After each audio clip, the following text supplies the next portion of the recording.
What's up, YouTube? This is my Gravy Bones deck that I took to the first place at the AGE East at Great Stories. The rumors of Gravy being dead were greatly exaggerated. Deck is still alive and well. I think the deck is pretty good, but we're going to be getting into that later, and I'll talk about my opinions on the deck as we move into this. If you want the full sideboard guide for the deck, though, check out my Patreon. It's just $5 a month. The deck list, that's free. You can check that out right now. So let's jump into it. I have never done a Gravy Bones deck profile on the channel prior to this. We've done a lot of Gravy Bones content, but none of it has been a straight up deck profile. So I want to do some explaining of the basics for people that are coming here for the first time and haven't really engaged with Gravy Bones content on stream thus far. So we're going to explain some of the basics now.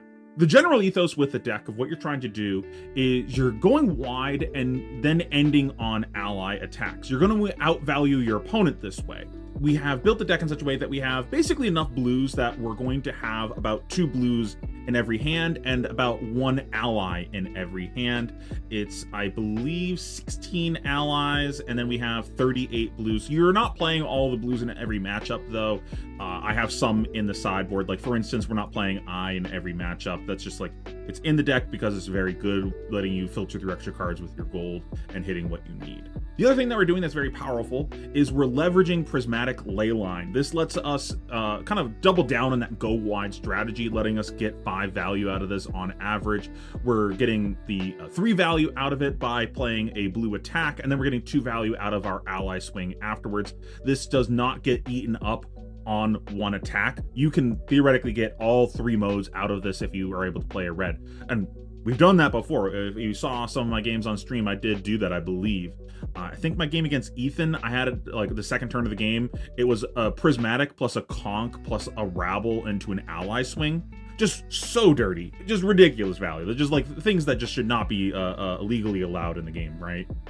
This card is insane, and it also consolidates 2 things in the deck. One, it's just a very good value card for just aggroing our opponent out, and we're trying to no blocks and just play our hand a lot of the game.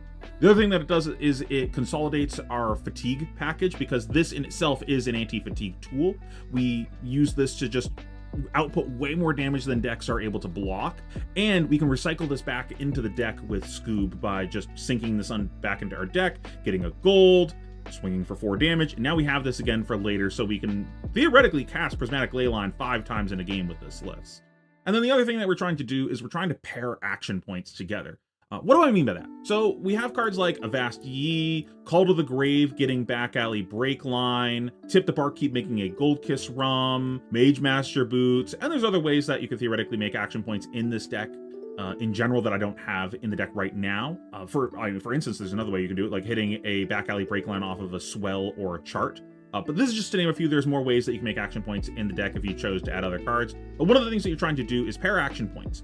So what that means is we find a source of Go Again, and then we find another source of Go Again. In the case of one of them, it has to be not a Go Again to an attack. It has to be just a way to put Go Again on something. So either getting an action point or giving Go Again to the next action that you play. And then we pair these together so we can get 2 allies in play and attack with both of them. So for example, we play an Avast Ye, we then play an ally from our graveyard, we swing with that ally, we then crack our Mage Master Boots, we play another ally that got Go Again from our Mage Master Boots, and we swing with that ally, we double ally, double swing. It's very powerful.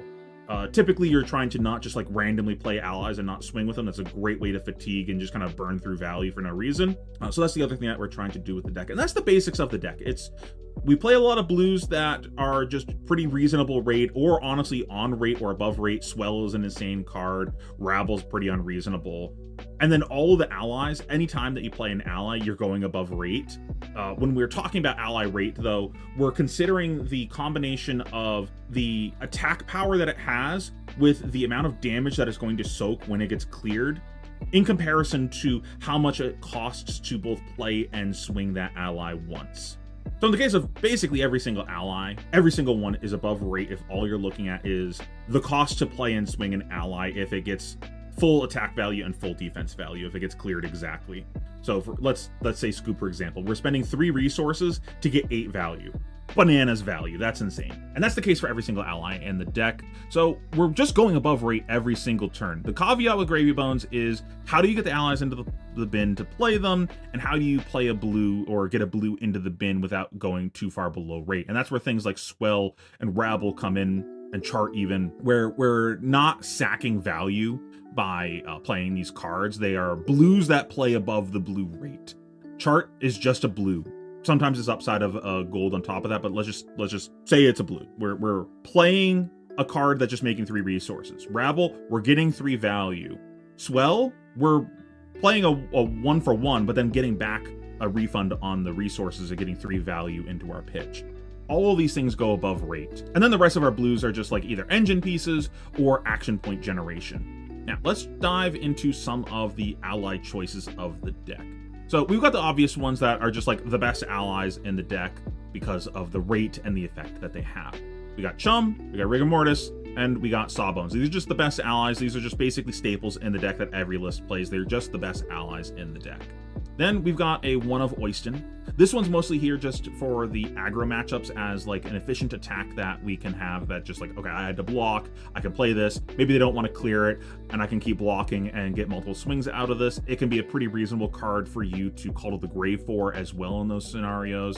It's just a really efficient attack when you're playing against in matchups that your life total is actually relevant to the matchup. Similarly, on the opposite end of the spectrum, we've got a One of Whaler Humperdinck on the matchups that your life total is not a relevant factor in the matchup. In decks that are trying to fatigue you, this is just a 1-card answer to fatigue decks. Just you slam this at the very end of the game, you present lethal with it, they have to give you at least 3 cards, and now they can't actually kill it. So this just deterministically kills you when you hit that stage of the game.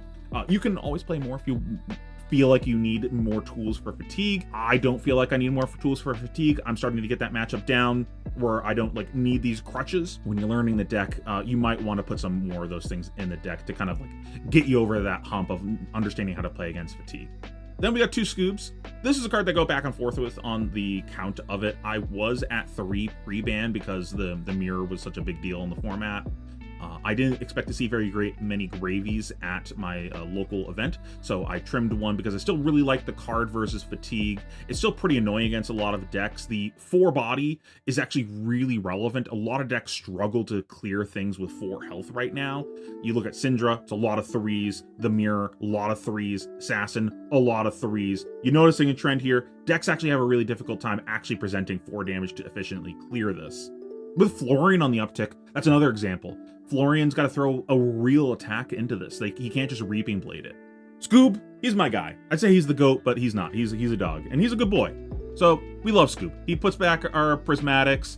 He's stupid good in the mirror. He helps with our gold economy, which is something that we're now struggling more with. So the gold economy with Scoob is even more important, and he's just really annoying to clear. Now, talking about cards that are annoying to clear.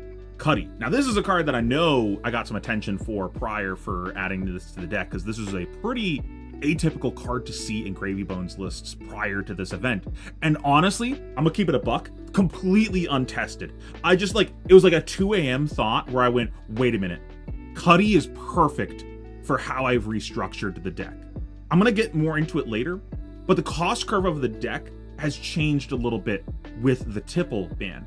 With the addition of Restless Bones, our cost curve is a little bit different now, where before we were doing things like basically every turn, we'd play a Tipple, we discard our guy, we've got 2 floating from pitching a blue, and now we can activate Dead Threads going up to 3 resources. So all of the allies that cost 3 were some of the best ones you could be playing, and that's why you saw so many people playing those. They just really fit the cost curve well.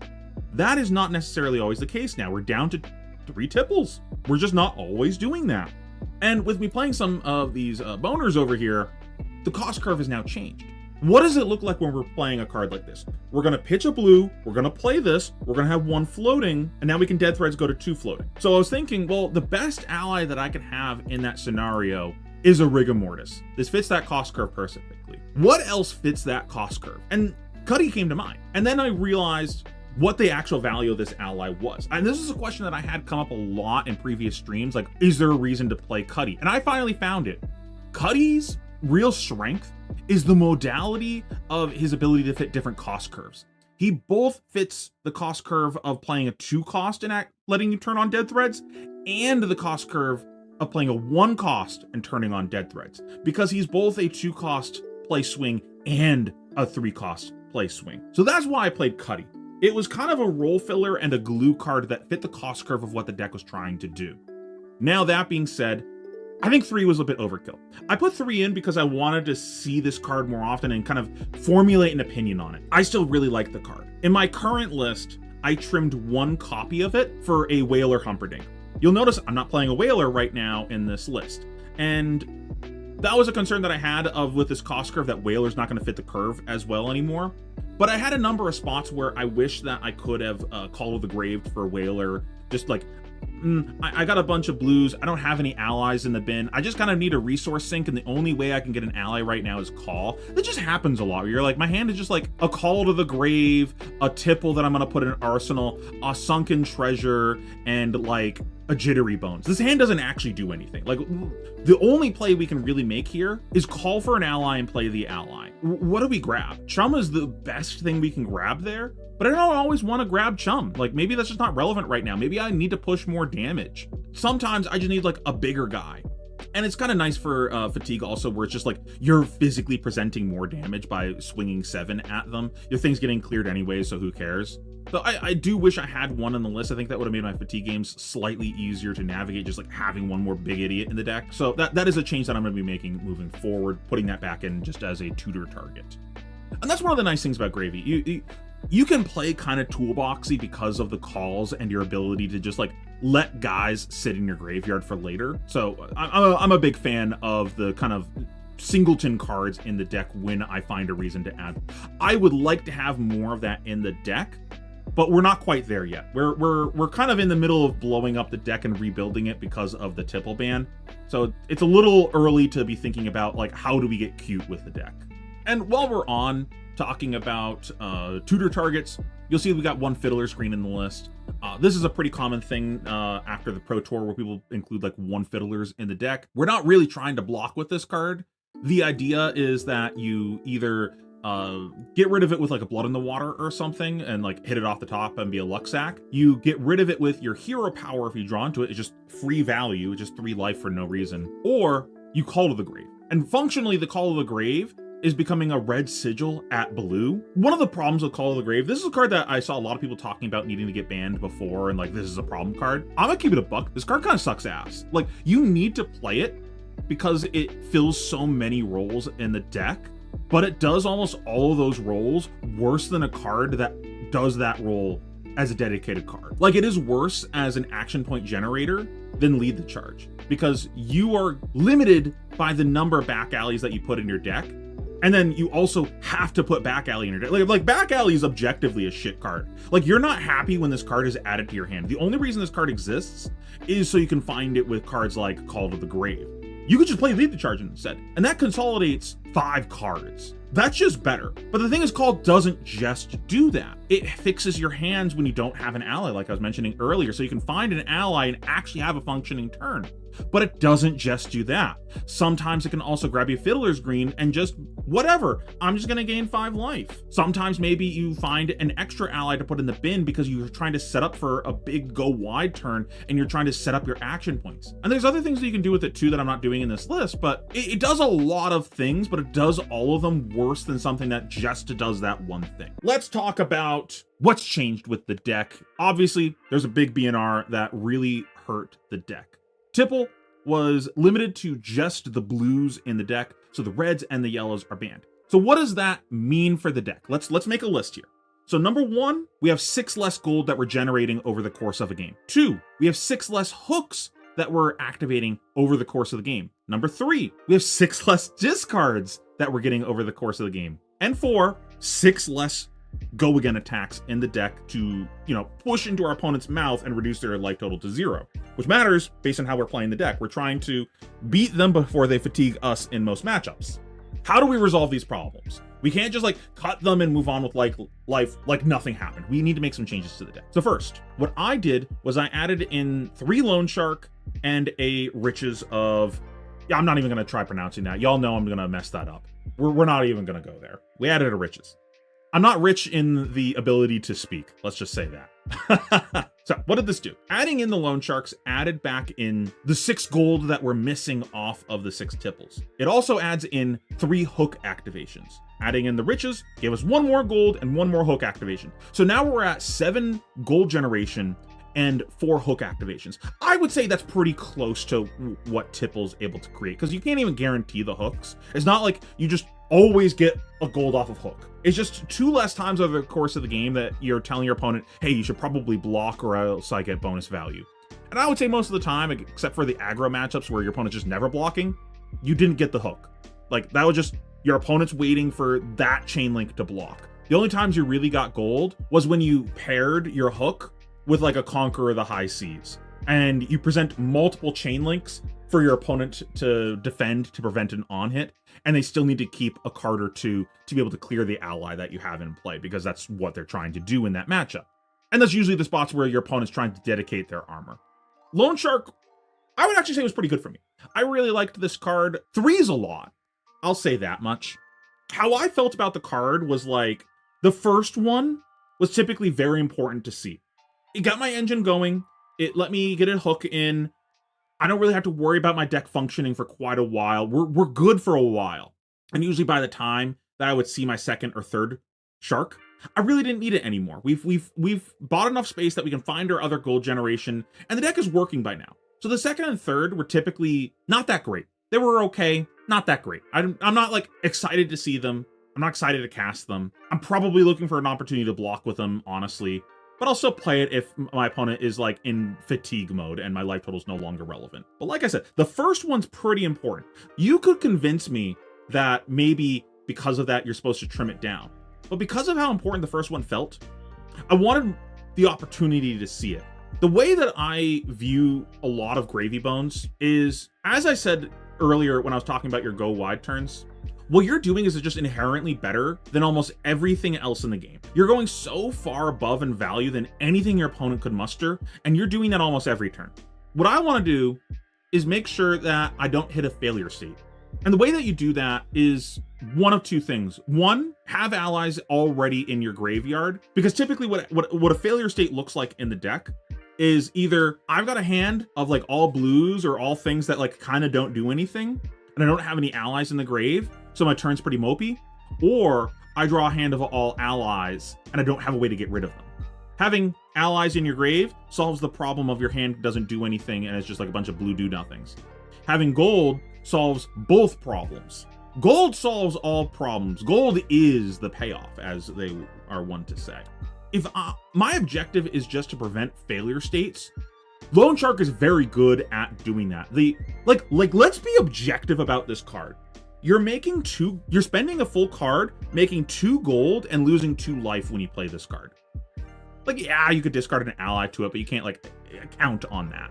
That's objectively a terrible card. Like, let's be real. That's terrible. Even if this didn't have the 2 life loss, I'm not that excited about spending a full card to make 2 gold. That's like pretty bad. 2 gold is not worth a full card typically. But everything else you're doing is so good, it just doesn't matter. You just need to make sure that your deck is functioning. It's an engine piece. So I really liked the card. It was pretty good for me. So again, kind of going back to what I was saying earlier, we lost 6 gold activation. We lost 6 hook activation.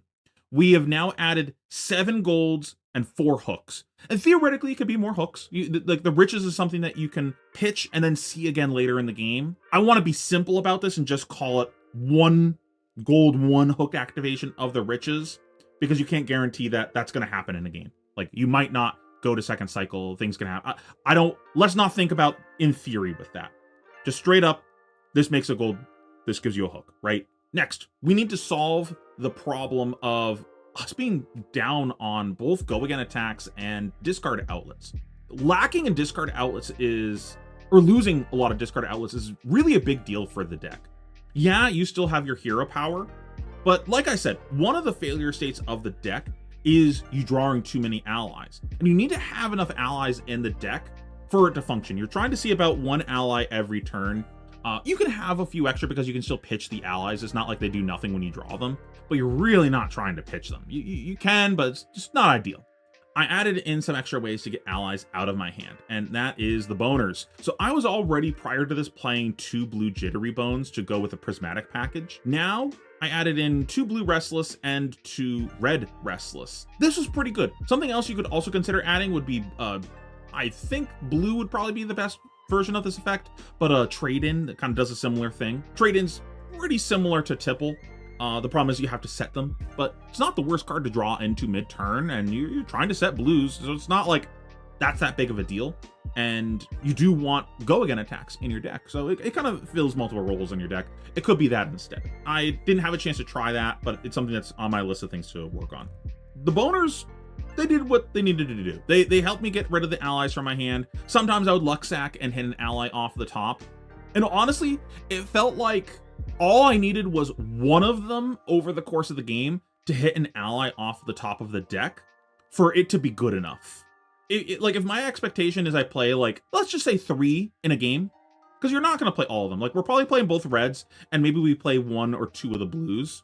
If 2 of them, I have to get rid of an ally from hand because I'm down bad, and one of them hits an ally off the top, I would say that was good enough and that was worth me playing it. Now, someone earlier asked a question about Sea Legs. I think Sea Legs is pretty bad in this version of the deck. Realistically, the only way that we're going to be able to outlet Sea Legs is we're using hero power, but it's more inconsistent of us having gold. Let's be real. Port side and blue Tipple. We have less ways in the deck to actually do the thing. And if we ever have Sea Legs and an ally in our hand, we're probably trying to get rid of the ally, not the Sea Legs. Now, before, people were only playing, on average, 4 versions of that effect in their decks. If you want that data, that's also on the Patreon. I have a bunch of gravy data on there. So I figured, whatever, I was a 2-2 split. We'll just cut the Sea Legs, add another Tip the Barkeep, add a back alley break line because it was only on 2, and that's close enough. Like, I'm just going to call it a day with that. This card is worse now. I'm not going to try forcing it. Let's make sure the deck functions, and function it did. The Tip the Barkeeps were plenty good. I did not really miss the Sea Legs at all, and honestly, I really only liked the Sea Legs in the fatigue matchups, and it can still be awkward in those spots. I think we were perfectly fine with that. The Prismatics pull a lot of work in those matchups. Now, one thing of note that you'll see that I'm not playing here is the Royal Hat. I've seen a lot of people adding that to their deck since the ban to kind of compensate for the Tipples. I don't feel like that's really necessary. Royal Hat's good. I'm not gonna say it's bad or anything like that. I played with it a while myself. The problem that I see is Royal Hat is basically at its best in the slow matchups. So the matchups you already win. Like, where do I actually want the Royal Hat? Like Florian? I'm kind of fine just playing No Rune Hood in that matchup or something. Like, whatever. I'm still beating that deck. Who cares? Guardian? I'm already beating that deck. Who cares? If anything, maybe I'd rather Providence so I can ignore a Pummel CNC. Whatever. I just don't think it's really necessary. And in the fast matchups, I think you need to be greedy to actually win those matchups because you're pretty far behind against the aggro decks. So you need to make some magic happen to win those matchups. And typically that involves you not sacking 2 health plus the effect of balance plus stopping an on hit from balance. Like, you're losing so much value against the aggro decks typically by not subbing something like balance. I could see you against like maybe Fang, where it's like it's an aggro deck, but your hat doesn't really matter in that matchup too much, and maybe you just need to go fast. It's not bad. I don't see very many matchups that it's like this moves the needle in the matchup. I'm either already winning or it's not actually what I want to be doing in the matchup. That's how I view it. If you want to play Royal Hat, I'm not going to stop you. It's not bad. Now, I have a few changes that I want to make to the list. The first, I already told you, I'm going to be cutting a Cuddy for a Swabby. Pretty easy change right there. Next, I got too many boners. Way too many boners. 7, that was not it. I deeply regret my decision in playing that many. The problem that I was having was I had to pitch them a lot. Because I'm like, it's not good right now. I've got something else in my arsenal. I just need to pitch this. Like, this does not play right now. And it was messing up my second cycle of the deck because I'd have a bunch of these boners but no allies to go with them, and even if I'm being cognizant about it and I'm like, okay, I got these and I'm gonna try setting up a pitch stack, which is like, okay, now we're adding like a bunch of hoops to jump through mentally that we like just didn't need to do. Like, we put ourselves into this position. Now we have to think like infinitely harder about the game to like have a functioning second cycle. But if we accept that we're a machine and we can do that with no problems, I don't want to pitch allies. Like, I'm not sitting here going like, oh boy, I can't wait to put this bauble back in my deck. Like, I'm not trying to do that. I want to discard all of these. I want them all in the bin. I want to play them all. If I'm pitching them, I'm down bad. I don't want to do that. So it was pretty messy. And even if you are doing that, unless you're setting it up perfectly, which is pretty difficult to do, it's not like other fab decks where you're always changing your deck 4 cards at a time. So you can like pretty easily set up a pitch stack. The amount of cards that you're going through in a turn change a lot. Sometimes you're going through 4, sometimes you're going through 5, sometimes it's 7, sometimes, oh shit, this hand doesn't play, I had to crack a bunch of gold. It's really hard to actually know how many cards you're going through in a turn. So like setting it up perfectly where like you're going to hit the ally off the top of the deck with the boner on second cycle is kind of a meme. And you sometimes shuffle the deck. It's a pretty unreasonable expectation to go, yeah, I'm going to set that up. You could, but that's pretty unreasonable. And it's bad value. In the future, I'm going to be playing a few less of these. I did like the red Restless. They were pretty good. I've had some questions on why the reds of that versus blues. Like I said, I'm not trying to have a million of these in my second cycle. So I think having some in the deck where its sole purpose is to be cast and making it a red because the sole purpose is to be cast is fine. You could convince me otherwise. This frees up some slots in the blues for them to be other cards. Where realistically at the red, it's really not competing with that many other things. Like it could be, I guess, another swell, whatever. And then one last thing about the deck list before we go on to talking about some other gravy opinions on the decks type of things. Before you write this in the comments, you do not need the Fables. I get this question a lot. Do I need this? Is it playable without this? What should I put in the deck instead? These are not required to play the deck by any means. I think they're nice if you have them. I'm gonna be honest, I don't even have an eye. I'm borrowing an eye from a friend because I refuse to spend this much money on a goddamn trading card. It's perfectly fine. You do not have to play these cards. And honestly, I'm considering not playing them, like, for strategic reasons, because I'm typically playing these in the matchups that are slower, and I could just play another card in those matchups that's perfectly serviceable. And they're coming out against the aggro decks. So I don't think that you need these. So if you don't own these and you need to find a substitute, what I would recommend is basically some blues that are good in the slower decks. So Flying High, Give No Quarter, Seafloor Salvage can work, Pearl or Diamond Amulet, basically anything like that. Perfectly reasonable. You do not need to buy these cards. If you don't have the money to spend on them, don't feel forced to. Same with the Royal Hat. Like you see, I'm not even playing the Royal Hat. I know that's pretty expensive right now. You don't need it. Just play one of the generic hats that you already have. Honestly, you could even play the Gravy Bones Armory deck hat, and it's like close enough. It's really not that big of a deal. Now, if you do end up adding some more cards to the deck, like Seafloor Salvage, I would recommend changing the build slightly, because right now, the deck kind of struggles using that card. I don't actually want to flip over Prismatic Leyline. I want to put these back in the deck. I will, but like, I'm not happy about it. Yeah, Loan Shark, that works, but you might draw the Seafloor while the Loan Shark's in play. So the Loan Shark doesn't go to the graveyard. So like, you don't have a legal target. I'm not trying to hit an ally. This Fable doesn't go to the graveyard. If you were to do that, what I would recommend is changing some of the red go-agains into yellows. I don't think you lose too much value by doing that. So either the Swell or the Restless, turning either of those into yellow, I think is serviceable. I don't want to do that. I think the matchups that these matter in are aggro, and you're fighting for every point of value that you can get in those matchups. So losing a few points by playing a worse card because it's, a point worse, and then also having to cast a card that just actually does nothing, like Seafloor just makes a gold, like it doesn't matter, is not really where I want to be in those matchups. If Gravy Bones is really prevalent, then it's pretty reasonable to put that in, even if it's just a sideboard card for the mirror. If you do think that you're going to be mainboarding it, I would recommend adding some more yellows that you can flip over. I ended up not playing Fearless this weekend. I think the card is perfectly reasonable. My main concern was I need to make sure that Gravy Bones functions before anything else. Because again, if the deck is functioning, I'm winning. I don't think anyone actually beats Gravy if he doesn't hit a failure state all game.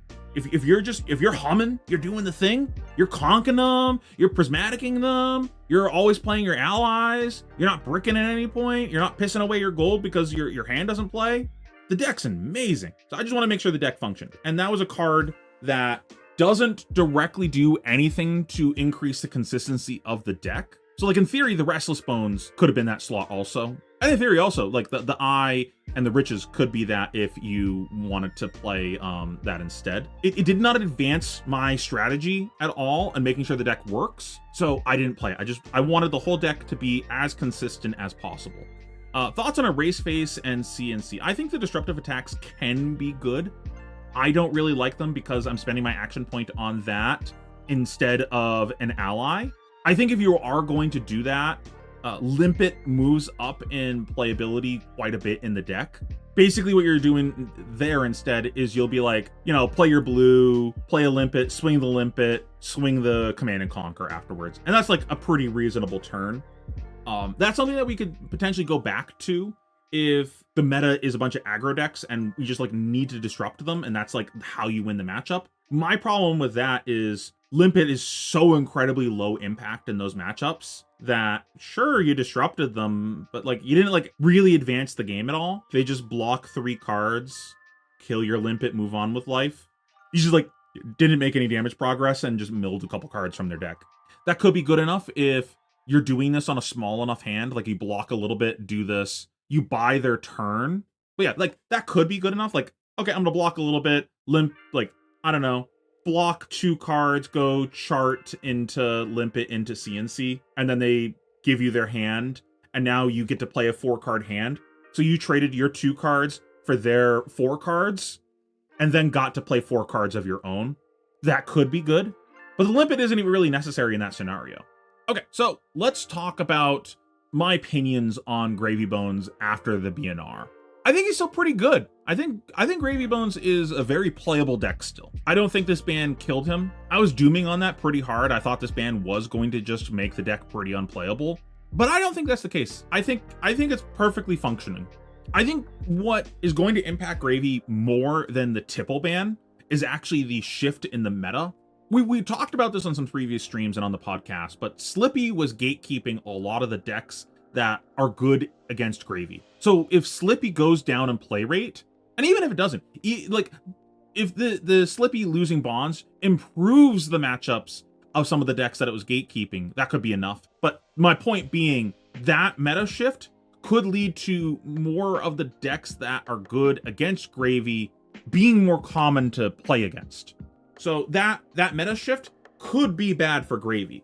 Now, that's not currently what we're seeing from the Battle Hardens. If you look at the results that we've had over the past like weekend, Florian did really well. Florian kind of took Slippy's place in the meta, it seems like.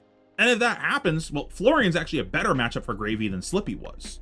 I'm a little confused by this development. I do not perceive Florian to actually be that good of a deck or even that good of a meta pick. So we'll have to see if this continues. I'm not expecting it to, but if it does, say less, brother. I'll keep playing Gravy. One negative thing about that, though, is when Syndra got the new dagger, the one with Spell Void, that kind of flipped the Florian matchup. So if Syndra is still good into Florian, and it's also good into Gravy, then that means Syndra might be more popular, which is pretty bad for me on Gravy. So we're gonna have to see how the meta settles, but long and short is I think the meta shift is going to be the more impactful part to Gravy Bones than losing Tipple. It sucks losing Tipple, but the deck still functions. This deck's still very powerful, and there's still way more innovation to be made with the deck. Like this is me throwing shit at the wall after one weekend of just thinking about the deck. Like, I'm sure this is going to develop more over time. I'm going to have more ideas. I'm going to refine this. I'm going to tune it. And honestly, I'm probably going to blow up the deck and start from scratch at some point in the next couple of weeks and just like try to look at it with fresh eyes, because I haven't looked at the deck without thinking about Tipple. So maybe there's a new way to consider how you build the deck. So there's a lot of work to be done with Gravy. But that being said, that's my AGE deck profile. I hope you guys enjoyed it. If you got value out of that, please subscribe to the channel and check out the Patreon. And say goodbye, YouTube.